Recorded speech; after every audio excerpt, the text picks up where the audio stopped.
जी। पृथ्वी से भारी क्या है? माता। आकाश से ऊंचा कौन है? पिता। पवन से भी अधिक तीव्र गति किसकी है? मन की। संख्या में तिनकों से अधिक क्या है? चिंता। मृत्यु के समीप हुए पुरुष का मित्र कौन है? दान। धर्म, यश, स्वर्ग अथवा सुख का मुख्य स्थान क्या है? धर्म का मुख्य स्थान दक्षता है और यश का मुख्य स्थान दान। स्वर्ग का मुख्य स्थान सत्य है और सुख का मुख्य स्थान शील। मनुष्य की आत्मा क्या है? पुत्र। जगत को किस वस्तु ने ढक रखा है?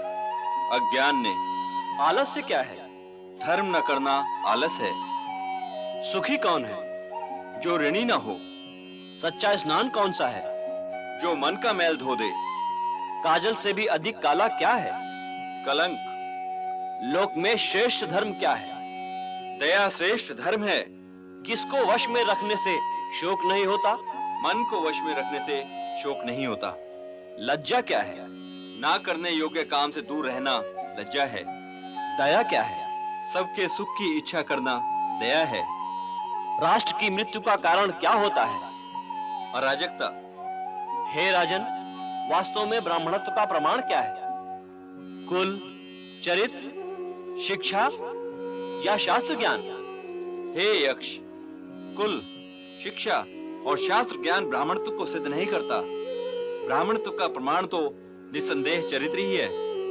अच्छे चरित्र वाला शूद्र उस ब्राह्मण से अच्छा है जो जन्म से तो ब्राह्मण हो और शास्त्रों का ज्ञान रखता हो, परंतु जिसका चरित्र अच्छा ना हो। धर्म क्या तर्क में है? नहीं।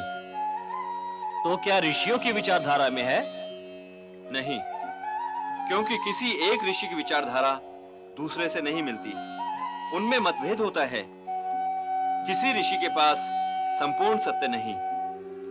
तो फिर धर्म का संपूर्ण सत्य कहाँ है? व्यक्ति के हृदय की गुफा में। और सबसे बड़ा आश्चर्य क्या है?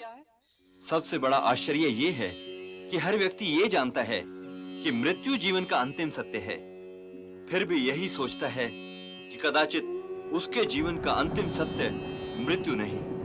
भरत श्रेष्ठ, तुमने मेरे सारे प्रश्नों के ठीक उत्तर दिए हैं। इसलिए इन चारों भाइयों में से जिस एक को चाहो वो जीवित हो सकता है।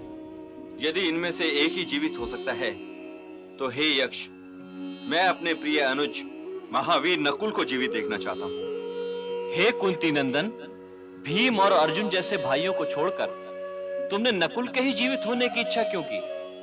मेरे लिए माता कुंती और माता माद्री में कोई अंतर नहीं। मैं दोनों माताओं के प्रति समान भाव रखता हूँ। इसलिए यदि मैं भीम या अर्जुन को जीवित देखना चाहता तो ये माता माद्री के साथ अन्याय हो जाता। अब माता कुंती के 3 पुत्रों में से तो मैं जीवित हूं ही, इसलिए मैं माता माद्री के भी एक पुत्र को जीवित देखना चाहता हूं कि माता माद्री ये ना सोचे कि मैंने उनके साथ न्याय नहीं किया। इसलिए यदि मेरे भाइयों में से केवल एक ही जीवित हो सकता है तो मैं अपने प्रिय अनुज नकुल को जीवित देखना चाहता हूं। यदि माता कुंती का एक पुत्र जीवित है तो माता माद्री के भी कम से कम एक पुत्र को जीवित रहना चाहिए। और यदि मैं ये कहता कि तुम्हारे 2 भाई जीवित हो सकते हैं, तब तुम किनका नाम लेते? हे यक्ष, तब मैं सहदेव का नाम लेता, क्योंकि वो भीम और अर्जुन दोनों ही से छोटा है। तुम्हारे इस वाक्य ने मुझे अति प्रसन्न किया भरत श्रेष्ठ। तुम भरत वंश का गौरव हो। तुम्हें अपने सारे भाई जीवित मिलेंगे।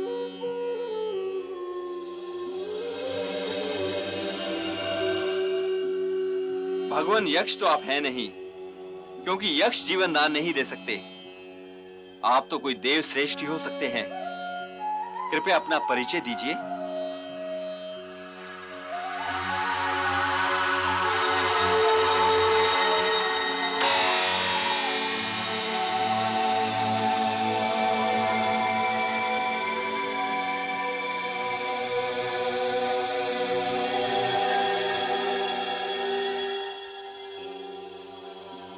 हे ज्येष्ठ कुंती पुत्र, मैं धर्मराज हूं और तुम्हें देखने के लिए ही यहां आया था। और हे भरत श्रेष्ठ, मैं ये देखकर अति प्रसन्न हुआ कि शम, दम, उपरति, तितिक्षा और समाधान इन 5 साधनों पर तुम्हारी प्रीति है। तथा भूख, प्यास, शोक, मोह और जरा व मृत्यु, इन 6 दोषों को तुमने जीत लिया है। तुम्हारा मंगल हो।